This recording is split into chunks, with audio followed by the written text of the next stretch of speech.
Hello friends, स्वागत है आप लोगों का अपने चैनल स्टार्ट टू बेसिक में। फ्रेंड्स, जैसा कि आप लोग जानते हैं, हम लोग पढ़ रहे हैं एनसीईआरटी के माध्यम से ज्योग्राफ़ी। क्लास 7 की ज्योग्राफ़ी का ये लेसन 6 है, जिसका नाम है प्राकृतिक वनस्पति एवं वन्य जीवन। फ्रेंड्स, इस चैप्टर को हम लोग 2 पार्ट में करके पढ़ेंगे, पार्ट 1 और पार्ट 2 के करके। प्रयास करेंगे कि पहला पार्ट जो है 15 से 20 मिनट का होगा। इसके अंतर्गत जो है हम प्राकृतिक वनस्पतियों में जैसे वन है अपना, और वनों के जो प्रकार होते हैं, जैसे उष्णकटिबंधीय वन है, उष्ण सदाबहार वन है, उष्णकटिबंधीय पर्णपाती वन है। इसके बाद से घास के बारे में पढ़ा जाएगा, जैसे उष्णकटिबंधीय घास के मैदान हैं, शीतोष्णकटिबंधीय घास के मैदान हैं, और उनमें पाए जाने वाले जो वनस्पतियां हैं और जो वनों में पाए जाने वाले जीव हैं, उनके बारे में अध्ययन करेंगे। तो आइए स्टार्ट करते हैं चैनल को बिना विलंब किए। और इसके पहले हमने क्लास 7 का 5 लेसन कंप्लीट कर लिया है। ये 6 लेसन है। अगर इसके पहले का वीडियो आप नहीं देखे हैं तो उसको जाकर देख लीजिए और फिर इस वीडियो का आप लाभ लीजिए। तो आइए स्टार्ट करते हैं फ्रेंड्स बिना विलंब किए। जैसा कि आप लोग जानते हैं, एनसीईआरटी जो है कहानी के माध्यम से अपने पाठ को प्रस्तुत करता है, और क्लास 7 में आप पढ़ रहे हैं तो उसको बहुत हाई लेवल से पढ़ने की ज़रूरत नहीं है। क्लास 7 के बच्चे का जो दिमाग होता है, उस दृष्टिकोण से ही इस लेसन को पढ़ेंगे तो बेहतर होगा। तो आइए स्टार्ट करते हैं। सलीमा अपने ग्रीष्म शिविर से बहुत उत्साहित थी। अपने सहपाठियों के साथ वह हिमाचल प्रदेश में मनाली देखने गई थी। उसे सब स्मरण था कि बस जैसे जैसे चढ़ाई पर जा रही थी तो वह स्थलाकृति एवं प्राकृतिक वनस्पति के बदलते रूपों को देखकर कितनी हैरान हो रही थी।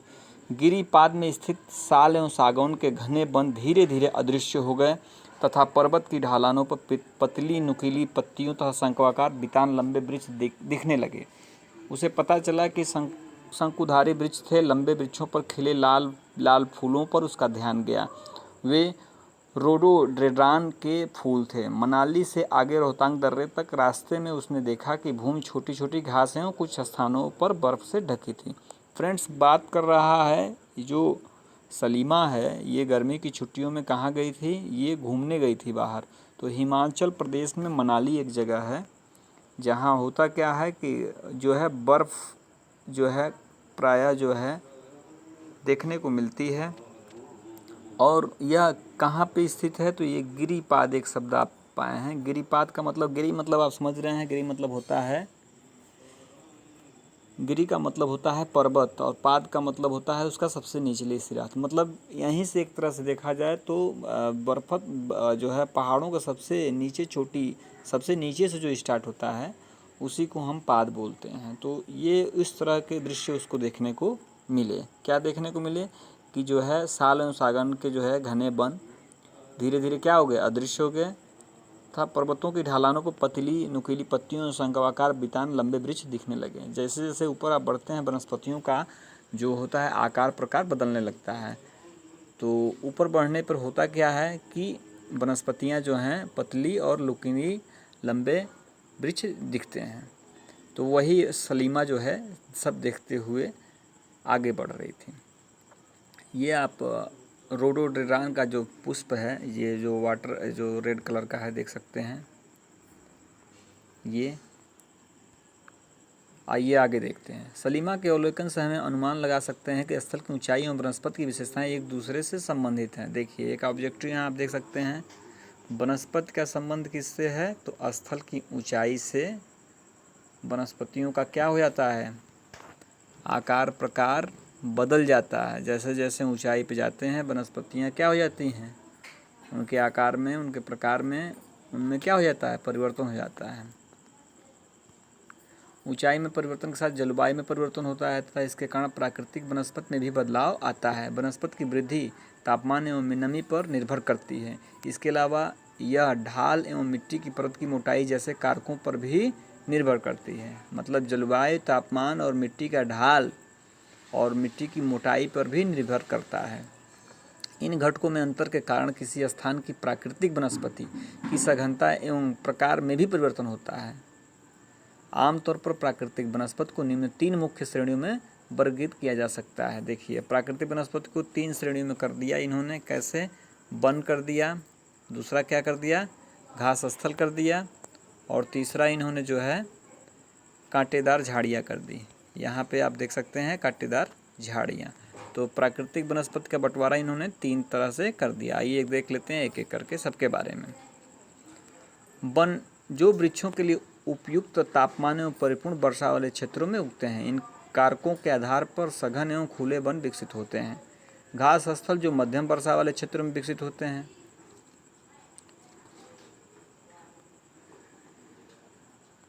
और कांटेदार झाड़ियाँ केवल शुष्क क्षेत्रों में पैदा होती हैं। सलीमा हिमालय की यात्रा का अपना यह अनुभव अपने पिता को बता रही थी। उसके पिता विश्व के विभिन्न स्थानों पर जा चुके थे। उन्होंने सलीमा को विभिन्न महाद्वीपों के विभिन्न भागों में पाई जाने वाली विविध प्रकार की वनस्पतियों के बारे में बताया। उन्होंने उपध्रुवीय प्रदेशों में शंकुधारी वन, रेगिस्तान में कांटेदार झाड़ियों, आर्द्र प्रदेशों में घने उष्णकटिबंधीय दृढ़काष्ठ वनों के बारे में कई अन्य जानकारियाँ दी। सलीमा समझ गई कि हिमालय के क्षेत्रों में लगभग सभी प्रकार की वनस्पतियाँ पाई जाती हैं जो भूमध्य रेखा से ध्रुव की ओर जाने पर मिलती है। प्राकृतिक वनस्पतियों के प्रकार में बदलाव का मुख्य कारण जलवायु का बदलाव है। आइए हम विश्व के विभिन्न प्रकार की प्राकृतिक वनस्पतियों, उनके गुण एवं वहाँ प्रवास करने वाले वन्यजीवों की जानकारी प्राप्त करें। फ्रेंड्स, यहाँ कह रहा है कि प्राकृतिक वनस्पतियों में बदलाव कैसे होता है, तो तापमान का बहुत प्रभाव पड़ता है, और जैसे जैसे हम भूमध्य रेखा से ध्रुवों की ओर जाते हैं, जैसे आप ये देख सकते हैं, ये अपना ग्लोब है, ये 0 डिग्री की विषुवत रेखा या भूमध्य रेखा है, और जैसे जैसे ये 23.5 का अपना जो है कर्क रेखा हो गया, और जैसे जैसे आप ऊपर बढ़ते हैं क्या होता है, टेम्परेचर कम होता है। जैसे ये आपका जो क्षेत्र है ये भूमध्यरेखीय क्षेत्र है जिसमें गर्मी ज़्यादा पड़ता है, तापमान रहता है। इसके ऊपर आप जाएंगे तो यह जो क्षेत्र होगा थोड़ा सा कम गर्म होगा, और ऊपर जाएंगे ठंड होगा। तो जैसे जैसे आप ऊपर बढ़ेंगे तो जलवायु में क्या है, अंतर दिख रहा है, जिससे वनस्पतियों में भी अंतर देखने को मिलता है। आइए डिटेल देखते हैं। फ्रेंड्स, कह रहा है क्या आप जानते हैं ब्राज़ील के उष्णकटिबंधीय सदाबहार वन इतने विशाल हैं कि पृथ्वी के फेफड़े की तरह प्रतीत होते हैं। आप बता सकते हैं क्यों? फ्रेंड्स, कह रहा है कि जैसे दक्षिणी अमेरिका में जो है, दक्षिणी अमेरिका का जैसे ये अगर है तो यहाँ ब्राज़ील पाया जाता है, ठीक है। तो ब्राज़ील में बहुत ज़्यादा उष्णकटिबंधीय सदाबहार वन पाए जाते हैं, और ये पृथ्वी के क्या कहलाते हैं, फेफड़े कहलाते हैं। क्यों? क्योंकि जहाँ वृक्षों की अधिकता होगी वहाँ बहुत ज़्यादा क्या होगा, वृक्ष कार्बन डाइऑक्साइड लेकर के ऑक्सीजन को छोड़ेंगे, और छोड़ेंगे तो वह किस लिए, मनुष्य के लिए और पृथ्वी के लिए क्या है, एक फेफड़े का काम करता है। मतलब ऑक्सीजन की बहुलता के कारण ही इसको क्या करते हैं, पृथ्वी के फेफड़े, इन वनों को कहते हैं। वन देख लेते हैं फ्रेंड्स, उष्णकटिबंधीय सदाबहार वन, इन वनों को उष्णकटिबंधीय वर्षा वन भी कहते हैं। अब देखिए उष्णकटिबंधीय सदाबहार वनों को पहले बार में जानें। सदाबहार का मतलब हो गया सदा हरे भरे, और वर्षा वन क्यों है, क्योंकि यहाँ तापमान बहुत ऊंचा रहता है और बारिश बहुत ज़्यादा होती है, इसलिए इनको उष्णकटिबंधीय वर्षा वन भी कहते हैं। ये घने वन भूमध्य रेखा एवं उष्णकटिबंध के पास पाए जाते हैं। ये घने वन कहाँ पाए जाते हैं, ये घने वन, ये भूमध्य रेखा आपकी है 23.5 अंश, ये जो है कर्क रेखा हो गई, और 23.5 अंश दक्षिण मकर रेखा। इन क्षेत्रों में कौन से वन पाए जाएंगे, तो यह पाए जाएंगे उष्णकटिबंधीय वन, क्योंकि इन क्षेत्रों में बहुत ज़्यादा क्या होगी, सूर्य का तापमान यहाँ पर क्या होता है, सबसे ज़्यादा पड़ता है, जिससे क्या होगा, वाष्पोत्सर्जन ज़्यादा होता है, जिससे मौसम गर्म होकर क्या होता है, बारिश होती है। तो यहाँ बहुत ज़्यादा बारिश जहाँ होगी वहीं वनस्पतियाँ सबसे ज़्यादा उगेंगी, इसलिए यहाँ क्या पाए जाते हैं, उष्णकटिबंधीय सदाबहार वन, मतलब सदा हरे भरे रहते हैं। इनकी पत्तियाँ, ये वन पत्तियाँ अपनी नहीं गिराते हैं। कह रहा है फ्रेंड्स, ये क्षेत्र गर्म होते हैं एवं पूरे वर्ष यहाँ अधिक वर्षा होती है। चूँकि यहाँ का मौसम कभी शुष्क नहीं होता है, इसलिए यहाँ के पेड़ों की पत्तियाँ पूरी तरह नहीं झड़ती, इसलिए इन्हें सदाबहार कहते हैं। काफ़ी घने वृक्षों की मोटी वतान के कारण दिन के समय भी सूर्य का प्रकाश वन के अंदर तक नहीं पहुँच पाता है। आमतौर पर यह दृढ़ काष्ठ वृक्ष जैसे रोजवुड, आबनूस, महोगनी आदि पाए जाते हैं। फ्रेंड्स, अब उष्णकटिबंधीय जो वन होते हैं उनमें जो वृक्ष पाए जाते हैं वो किस तरह के होते हैं? दृढ़ काष्ठ। दृढ़ मतलब हो गया कठोर, काष्ठ मतलब हो गया लकड़ी, यानी कठोर लकड़ी होती है। उनमें जो वृक्ष पाए जाते हैं उसमें कौन सा मुख्यतः है? रोजवुड है, आबनूस है, महोगनी है। ये इन वनों में पाए जाने वाले वृक्ष हैं। फ्रेंड्स, कह रहे आप जानते हैं एनाकोंडा जो विश्व का सबसे बड़ा सांप है ये कहाँ पाया जाता है? उष्णकटिबंधीय वर्षा वन में पाया जाता है। यह मगरमच्छ जैसे जानवर को भी मारकर खा सकता है। तो एनाकोंडा भी कहाँ पाए जाते हैं? उष्णकटिबंधीय सदाबहार वन में पाए जाते हैं।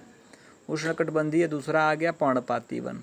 उष्णकटिबंधीय पर्णपाती वन मानसूनी वन होते हैं जो भारत, उत्तरी ऑस्ट्रेलिया एवं मध्य अमेरिका के बड़े हिस्सों में पाए जाते हैं। फ्रेंड्स, अब जो उष्णकटिबंधीय जो वर्षा वन हैं इनको उष्णकटिबंधीय पर्णपाती वन भी कहते हैं। ये कौन से वन होते हैं? मानसूनी वन होते हैं। और ये कहाँ पाए जाते हैं? भारत में पाए जाते हैं। यहाँ नीचे जो है ऑस्ट्रेलिया है, ऑस्ट्रेलिया में पाए जाते हैं। और मध्य अमेरिका यानी अमेरिका और उत्तरी अमेरिका और दक्षिणी अमेरिका के बीच में कौन सा है? संयुक्त राज्य अमेरिका। और उसके नीचे मध्य अमेरिका में ये वन पाए जाते हैं। कौन से? तो उष्णकटिबंधीय पर्णपाती वन, जिनको मानसूनी वन कहते हैं। इनकी विशेषता क्या है? कह रहा है कि इन क्षेत्रों में मौसमी परिवर्तन होते रहते हैं। जल संरक्षित रखने के लिए शुष्क मौसम में यहाँ के वृक्ष क्या करते हैं? अपनी पत्तियाँ झाड़ देते हैं। अब समझ में आया आप लोगों को? पत्तियाँ वृक्ष क्यों गिरा देते हैं? क्यों गिरा देते हैं? क्योंकि जल के संरक्षण के लिए ये अपनी पत्तियों को गिरा देते हैं। अगर पत्तियाँ ज़्यादा रहेंगी वृक्ष पे तो जल का संरक्षण ज़्यादा नहीं कर पाएंगे, वाष्पोत्सर्जन उन पत्तियों से होता रहेगा।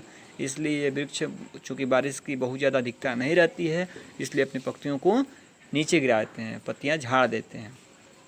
इन वनों में पाए जाने वाले दृढ़ काष्ठ कौन कौन से हैं? इनमें पाए जाने वाले वृक्ष जो हैं वो साल हैं, सागवान है, नीम है, शीशम है। तो अभी आपने ऊपर पढ़ा कि उष्णकटिबंधीय सदाबहार वन में कौन से वन पाए जाते हैं? तो रोजवुड है।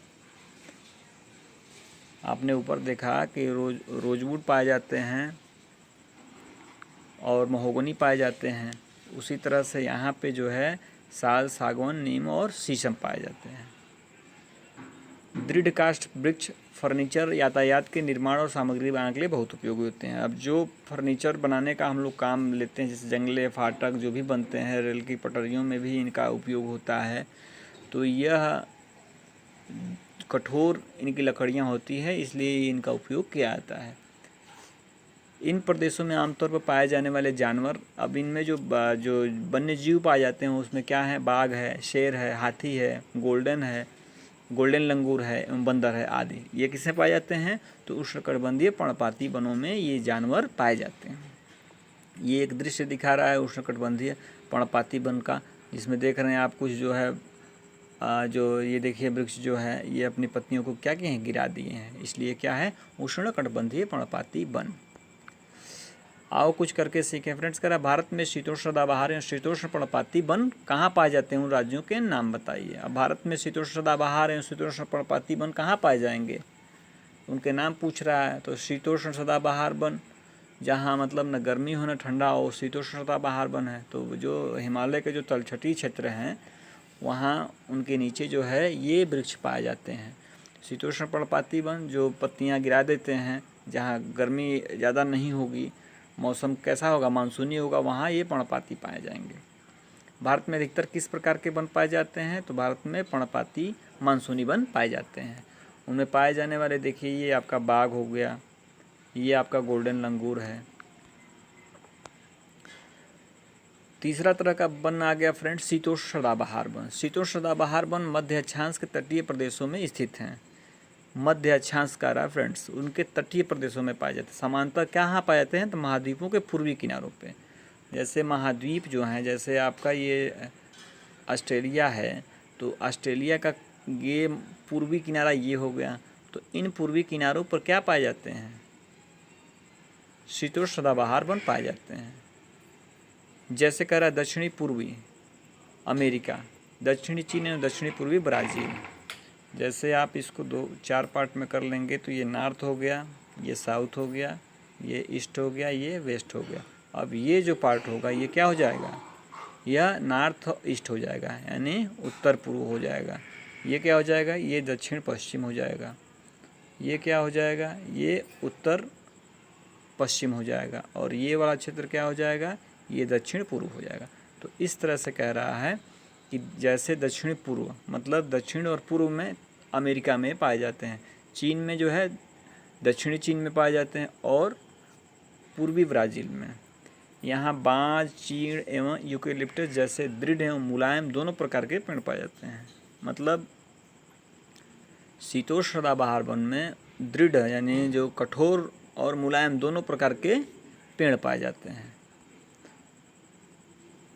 ये देख सकते हैं, हाथी है, फिजेंट है और मोनाल है। उसके बाद से शीतोष्ण पर्णपाती बनाता है फ्रेंड्स। उच्च अक्षांश की ओर बढ़ने पर अधिक शीतोष्ण पर्णपाती वन मिलते हैं। उच्च अक्षांशों में जब हम बढ़ेंगे तो वहाँ पर शीतोष्ण पर्णपाती वन पाए जाते हैं। जैसे आपने पढ़ा होगा उष्ण कटिबंध, शीतोष्ण कटिबंध और शीत कटिबंध।